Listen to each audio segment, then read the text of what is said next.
Hey, Lee, what is the Enneagram, and is it important? That's a great question. We will answer that today on this episode of The Williford Brothers.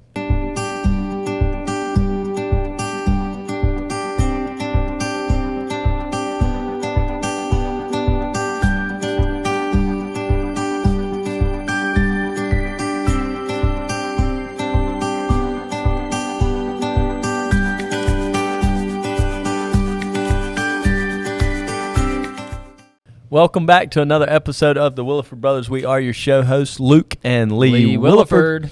I stole your announcement. It's all good. Today we're going to talk about something that Lee actually, I give him credit for sharing with me that's really helped me understand myself and others. It is the Enneagram.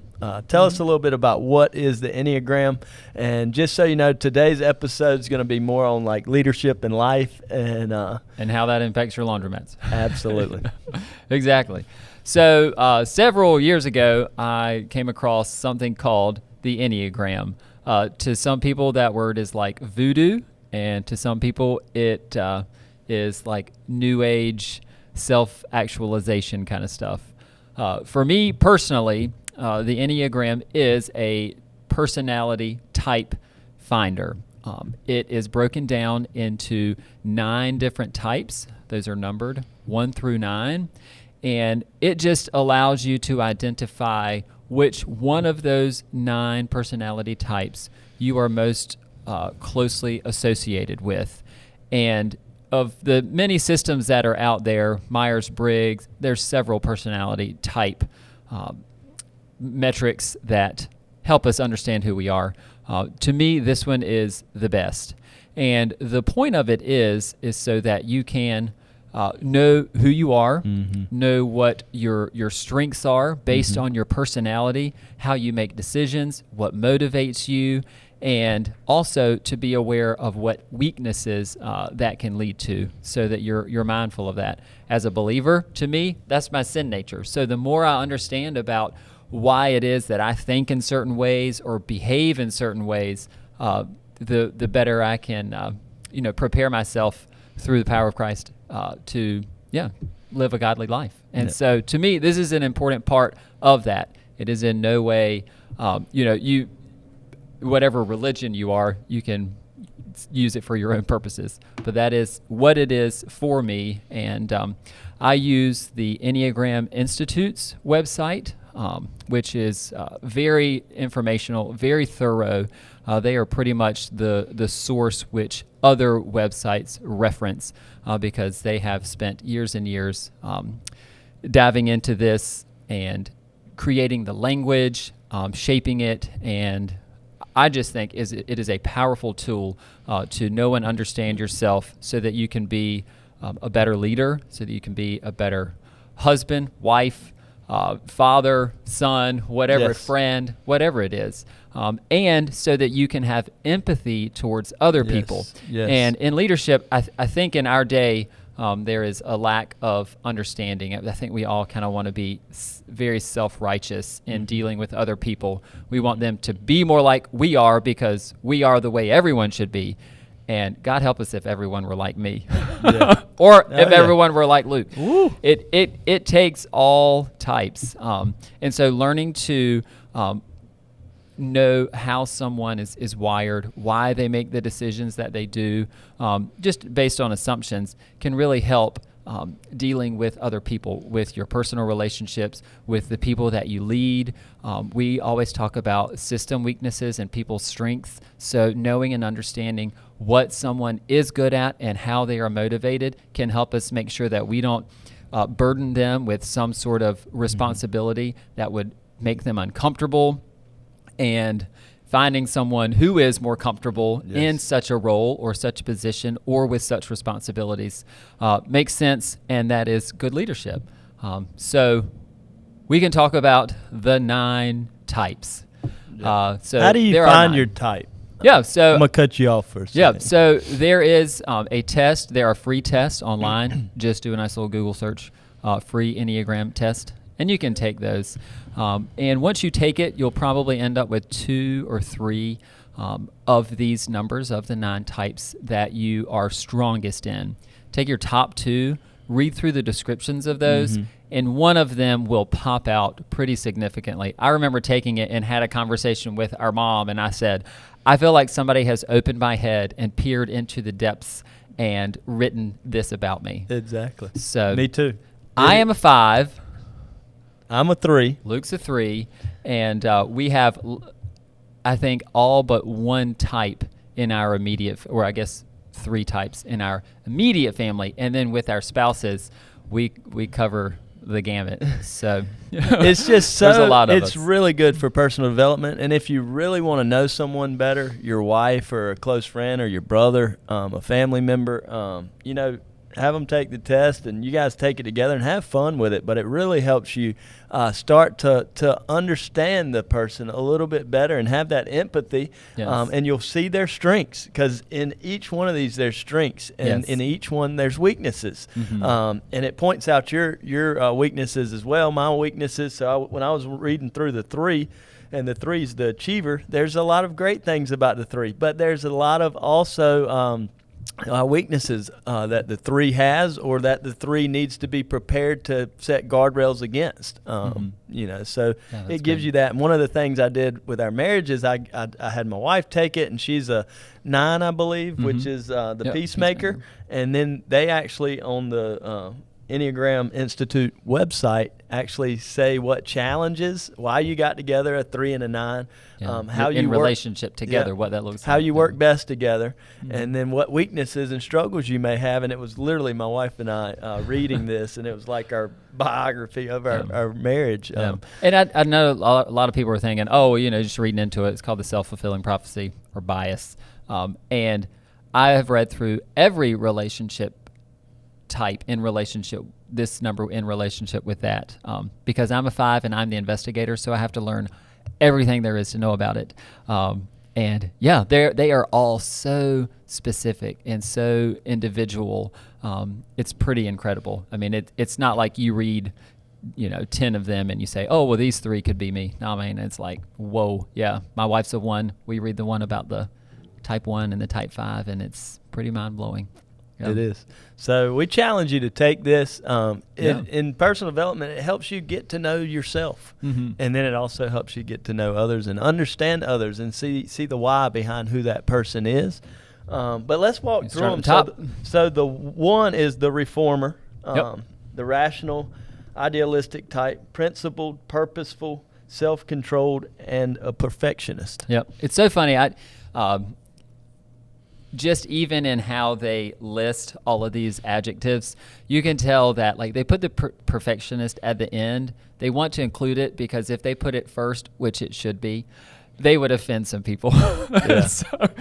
So it even how they word it is, just to make sure that no one feels too criticized. And 1s do not like to be criticized because they are the reformers. They are very detailed oriented people. There are no type 1s in prison because they are going to do what's right no matter what. They have a strong moral ethic, a moral ethical code, and they are very slow to go against that. So I have a wife and a daughter who are both 1s, and so it's a lot of fun. They remember so many details. Even my daughter, she'll bring up a conversation that we had with somebody years ago, and it's like, don't you remember this detail and that detail and that detail, and this is what we talked about? And I'm like, yeah. Not at all. But because of the way that person's brain is structured, how they deal with the world, they are so good. Like if you have a contract lawyer, you want them to be a 1 because they are going to make sure every word is in the right place, and that at the end of the day you are fully protected by whatever that document says because they have read over it and know it like the back of their hand. You don't want a 3 doing that. 3. Oh yeah, I got it typed up. Here you go. Just sign this. That it's 2 pages long. Hey, but we got it done. So the 1, the reformer, 2, and no one is better than the other. One of these is better than the other. But 2 is the helper, the caring, impersonal type, demonstrative, generous, people-pleasing, and possessive. See how they put that Yeah, right. hard word I at was the about end. to say, yeah, but the good thing about it's real. They Yeah. try to be real with this, Yes. and So, don't come in with it with a bias. And also, when you read through these, you'll think you're one of these. You'll think you're one of the numbers, and oftentimes you might not even actually be that number. Yeah. But Ask it's going to people. help you Yeah. know who you are, ask and people for ask their others. perspective. Yeah. Um, Kind of some descriptives of yourself. Yeah, Which so I the give two- Lee a hard time. We'll meet people a lot of times, subcontractors, anybody we meet, and he said, oh, they're 2, they're 6, But it helps him understand that person better. and how to interact with them. And me knowing motivate Lee them. being a 5 has helped us get along a lot better and read through those. But number 2, the helper. 3 is that's what I fall in category, the achiever. We're success oriented, pragmatic type, adaptive, excelling, driven, and image conscious. Just like I always joke, Michael Jordan is a 3, and that's because he is success driven. Like give him the ball, like yes, whatever he it wants takes. the ball. Give him the ball because he wants the ball, and he is going to make something happen. Now he didn't have the highest percentage of shots made in the NBA, but he sure did score a lot of points, and he won a lot of championships because his personality drives him to be successful. Sometimes it ticked off his teammates, and sometimes it didn't because they were bathing each other in champagne, But on some days, you just like want to punch him in the face and be like, "Dude, chill out." Yeah, that's how Lee feels with me some days. But there's a lot of fruit to that. Yeah, definitely. I always say Luke's the Michael Jordan. I'm the Phil Jackson, who's just kind of like, okay, I need to know and understand this. You guys, just make sure everything's good. And we are thankful for a lot of Scottie Pippens. And Scottie Pippens, yes, definitely. But I don't know about Scottie now. He's writing books. But he's doing his own thing. Yeah, the achiever, they're gonna figure it out, get stuff done. That's right. No problem. We're gonna overcome this, and that helps. Lee understand me a lot more. Yes. When he brings me a problem, he wants to kind of look at the whole element, and I'm like, let's go, grab the chainsaw, grab the drills. We're gonna fix it. Yep. If it's an urgent thing, like Luke is on it, and if it's something that's 6 months in the planning, we'll that's when I'll kind of say, okay, this is what we need to prepare for, and as that time elapses, Luke's working hard. And 3s, I said we work good with short time spans. We don't like to prepare a whole lot. We like, which is funny because a 3 operates in life as if they are always prepared.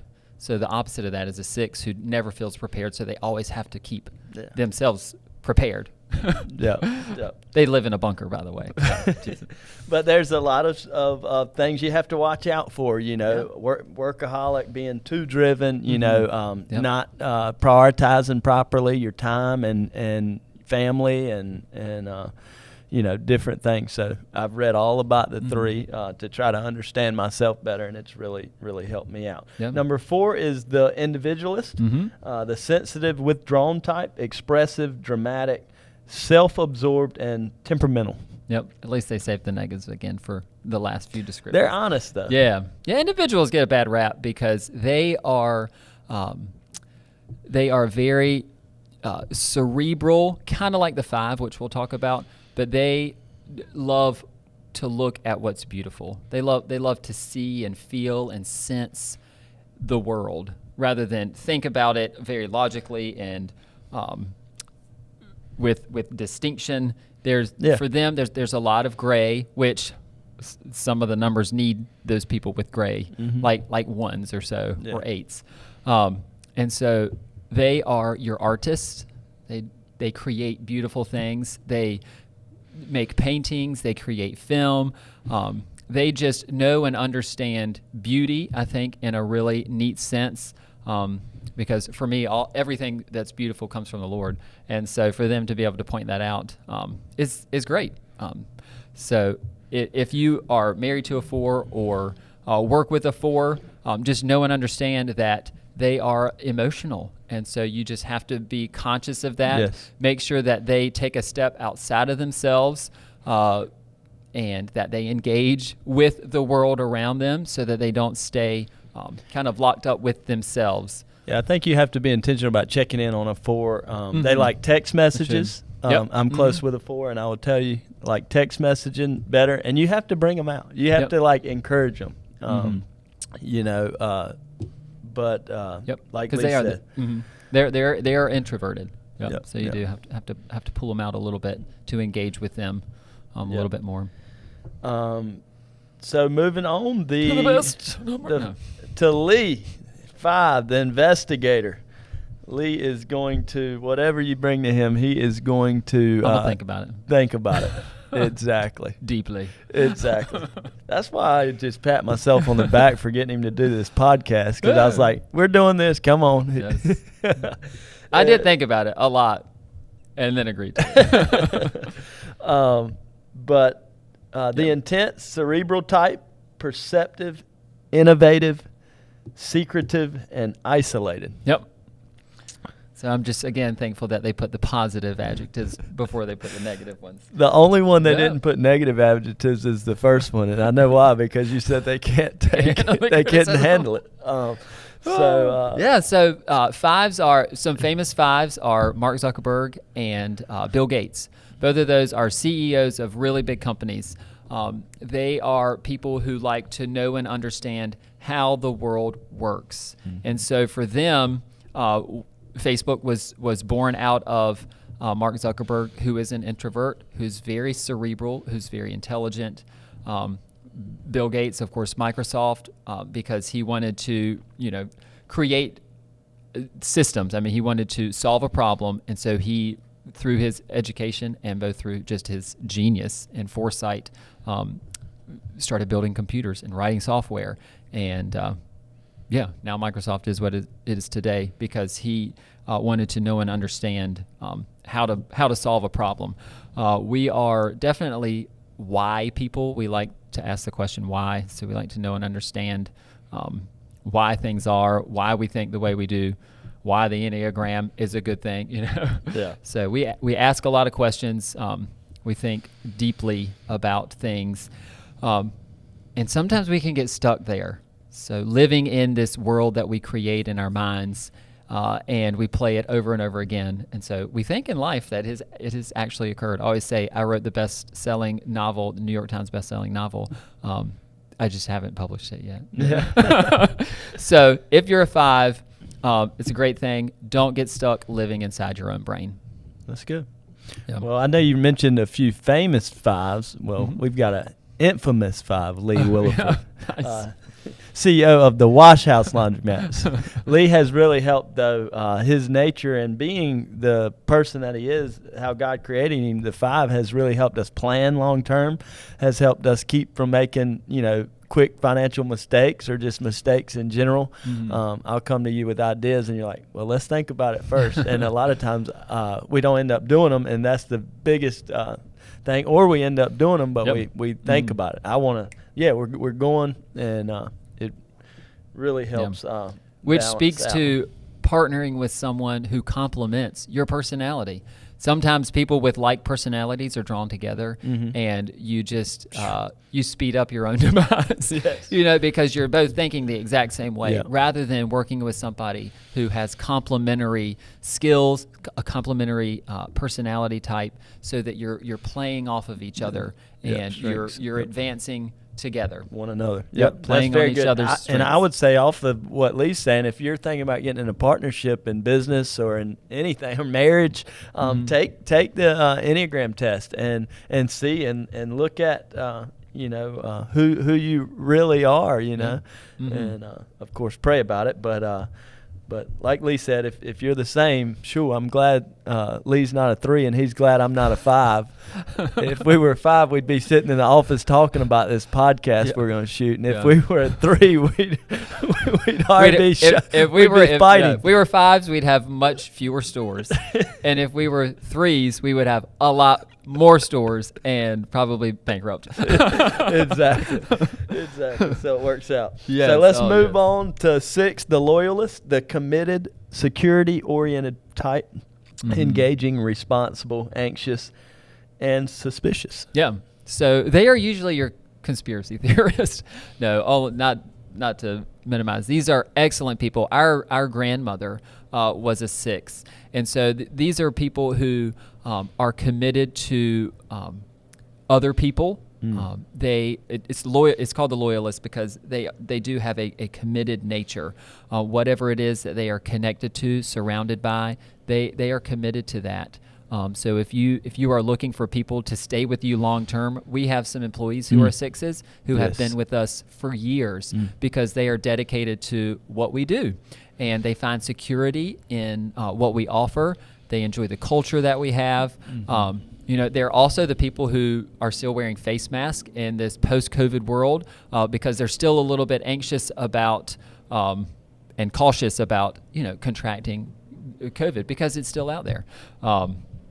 But they do make great people to bounce ideas off of because they are going to pick apart its weaknesses. They're going to say, oh, I don't know. They're very risk averse. So they'll if it's something risky, they will pick apart why it is possibly too risky for them, or whatever it is that perhaps doesn't make sense with whatever the idea is. So they're good to have. Yes. And if your lights go out or a tornado comes through, you want to go and stay with a 6 because they have a backup generator and probably a cellar full of canned foods. They're prepared. Maybe they are prepared. Our Nana might have been a 6. Oh, she was. She was yes, she was. That's who you were talking about. Yep. Oh, yeah, absolutely. She stayed prepared from having to get ready. That's right. And security was kind of her goal. Yes. Yep. Which made her a very loving and nurturing grandmother. Yes. We love you, Nana. Yes. 7 is the enthusiast. Yes. You want to be friends with the 7s. Yeah, they're going to have fun.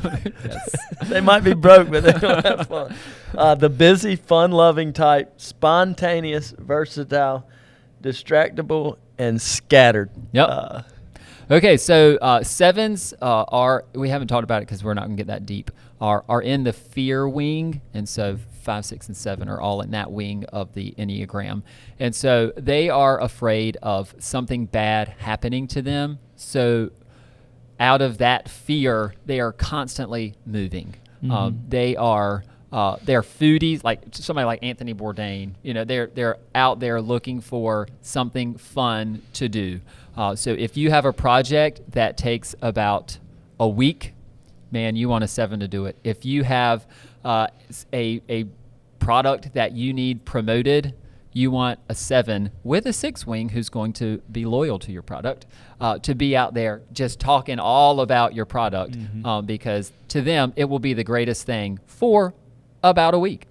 And so they're fun people, and we know a few. We've got a few. Yes, and they are a lot of fun. Yes. But again, if there's something over the long term that needs a lot of focus, if you're working with an unhealthy 7, it's just not going to get done because they are just going to move on to something else. Yep. So it's good to know their strengths and then again weaknesses, just so you can not ask somebody to do something that may be very difficult for them. Yep. They're fun. They're adventurous. They're going find fun in whatever they do, which is awesome. I love being around those people. Yes. Thankful to know a few 7s. I won't call them all by name, but they're great people. The 8, the challenger, the powerful, dominating type, self-confident, decisive, willful, and confrontational. Know a few of those too. Yeah, we do. So these are typically, the challenger, number 8, is typically called the leader. And that's because they don't like to be followers. Yeah. They just naturally gravitate to control. They do not like to be controlled by external forces. Typically in a young child, you can see them resisting anything that you tell them to do. So what they do is they just protest and challenge everything that you say, and they'll do the exact same things as an adult, But as a healthy 8, it turns into a very decisive, skilled leader, especially if they are looking to do something that is helpful to a group of people. Unhealthy is, these can be very mean, verbal people who try to dominate every situation they're in, and that gets really tiring too. So if you find out you're an 8, that's okay. Just pray about your weaknesses and use your strengths, or any of these. Absolutely. Read them, pray about your weaknesses, and work on your weaknesses. Admit them, because this thing's pretty daggone accurate. Yeah, and use your strengths And to use your do strengths. good. And learn about your challenging. close friends, whoever that is that you need to know well, and you read theirs as well. So lastly is what my wife says is the peacemaker, the 9, the easygoing what's that word? Self-effacing. Read that for me. The easygoing, self-effacing type. Receptive, reassuring, agreeable, and complacent. Yes, That's the peacemaker. Yeah, that is Morgan, my wife. She is the peacemaker, and I've had to learn, to not bring. She doesn't like any confrontation, and she doesn't want to talk about it a lot of times. But that's just what I've learned. That's her way of dealing with it, and I want to talk till we're blue in the face. So I've learned that her love language is quality time as well as quantity time, like Lee says. The peacemaker are wonderful people. They bring peace. Yes, and they can be good leaders because they're very diplomatic. They want to make sure that things are as smooth and peaceable as possible, that everyone's treated fairly. Yes, and I feel like they see the other side of things, like other people's perspective. I'll bring something to my wife that we might be going through, and she'll say, well, look at it from their perspective. Have you thought about this? And I'm like, okay, which is always so valuable. Yes. And they de-escalate situations. I feel like nurses are good at that. My wife's a nurse, and she's just always making peace. But we hope that helps you understand the Enneagram. We thought it was important to share for personal development. Have your team do it. Whatever it is. If it's a church group, if it's a your employees, your staff, whoever, your close group of friends, family friends, your family, have your family do it. Yes. So it helps you get to know one another. Yes. But thank you for tuning in. And again, our September boot camp is full, but we'd love to have you come in April, April 25th of through the 28th of 2023. Right. So plenty of time to plan for that. And you can register for that on our website, www.thewillifordbrothers.com. So like, subscribe, share. Let us know what you want to hear. Thank you so much for tuning in. And we hope to see you at the Clean Show. I'm guessing this should be released before the Clean Show. Or during. We'll see. Same time. Well, thank you guys for tuning in. God bless you. Have a great day.